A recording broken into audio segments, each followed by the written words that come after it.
Today we have a dishwasher that isn't draining. It's a very common problem for dishwashers. And we're going to cover several different things you can do to get it going. Usually it's pretty easy. This particular one ended up having a piece of glass stuck right next to the impeller. So when the impeller would try to spin, it was like rubbing up against a piece of broken glass. And that's pretty common.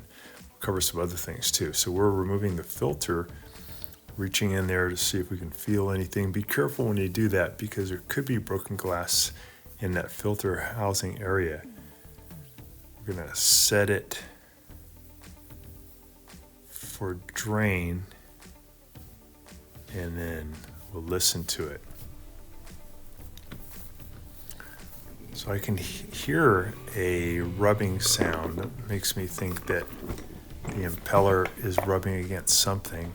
So I pulled off the kick panel and now I'm reaching in and I can feel that the drain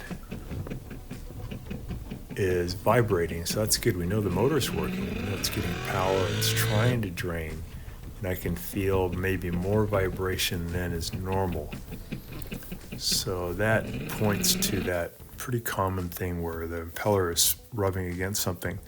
And now I'm just bailing out all the water that's in that sump area underneath the filter. And I'll use a turkey baster too to get kind of the remnant of it. You could use a sponge or a towel would work too. You just want to get all that water out because we're actually going to take the drain motor off of the drain underneath. And if there's any water left, it would spill out. So we're just looking in there to see if we see anything, but it looks clear. So that area is okay. A little bit of water left in there.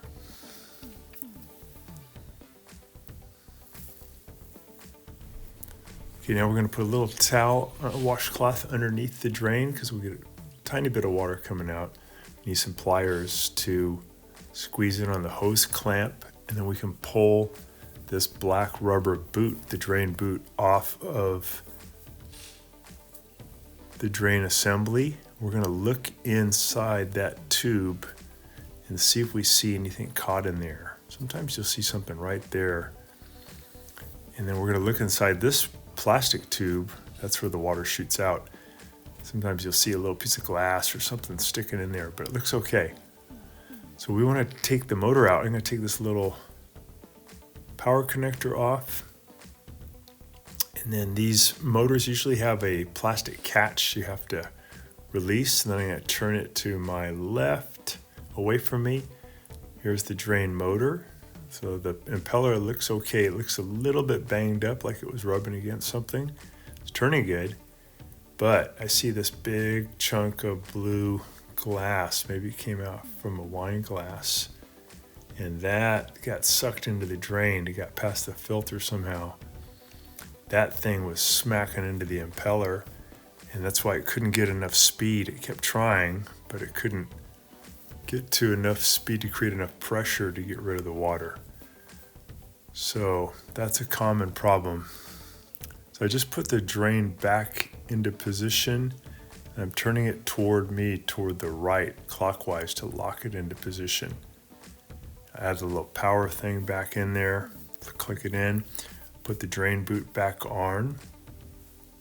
And I'm going to use the pliers to squeeze in. There's that big chunk of glass.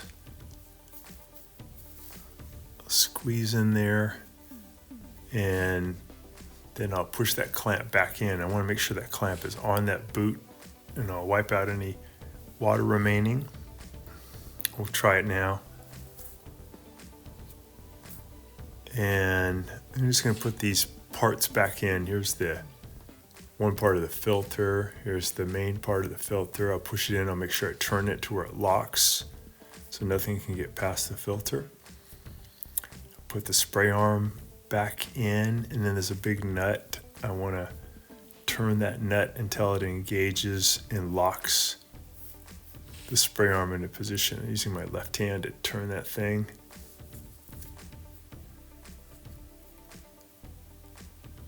There we go. Okay.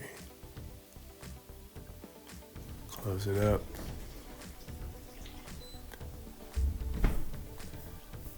Set it for drain.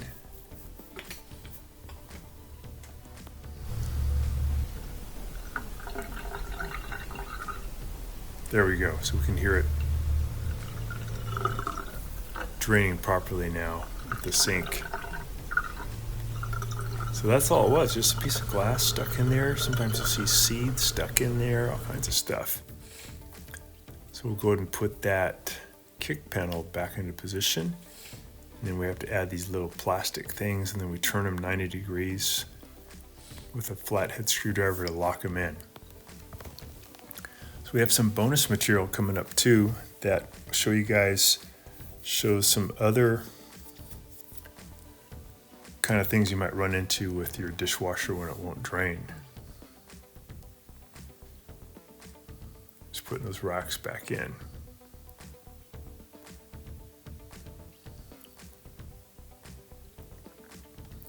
So here's the bonus material. You can check this thing up near the sink called the air gap. Just pull the silver cover off and then you pry off the top of the air gap, and you might find some stuff caught in there. You can just grab it and throw it away, and that often will solve a problem of a dishwasher that won't drain. Sometimes there's stuff caught a little bit lower, so water's trying to shoot up through this white plastic thing from the bottom.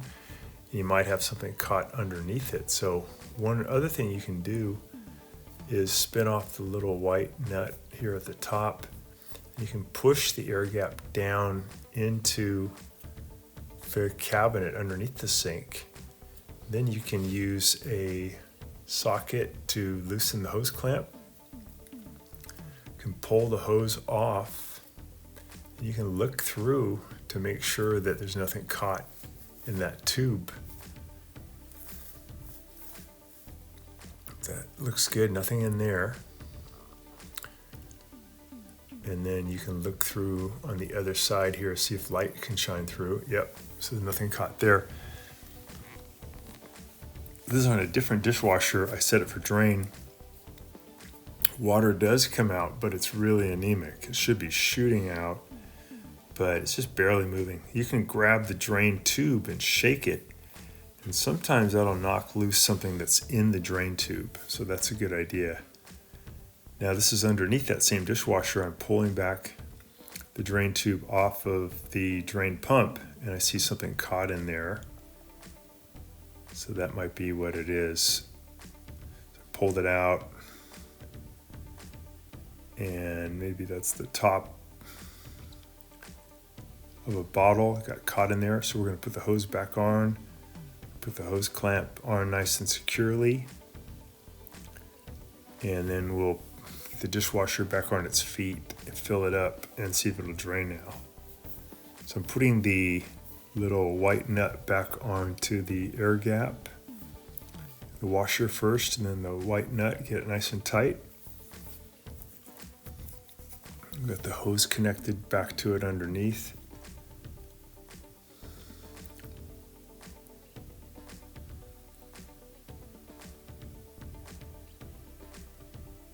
And we're gonna now, with this dishwasher, we're gonna fill it manually. We're gonna put some water in, set it for drain, and see how the water shoots up about 2 or 3 inches. So that's what should happen. Watching our video, and please subscribe to our channel when you get a chance, and also click the little bell notification button so we can send you weekly videos on all the different ways of fixing appliances around your home and saving you lots of money. So thanks again for watching, and please also press the like button for our video if this was helpful to you. Feel free to contact me at the email listed below, which is scottthefixitguy@yahoo.com, with any of your questions.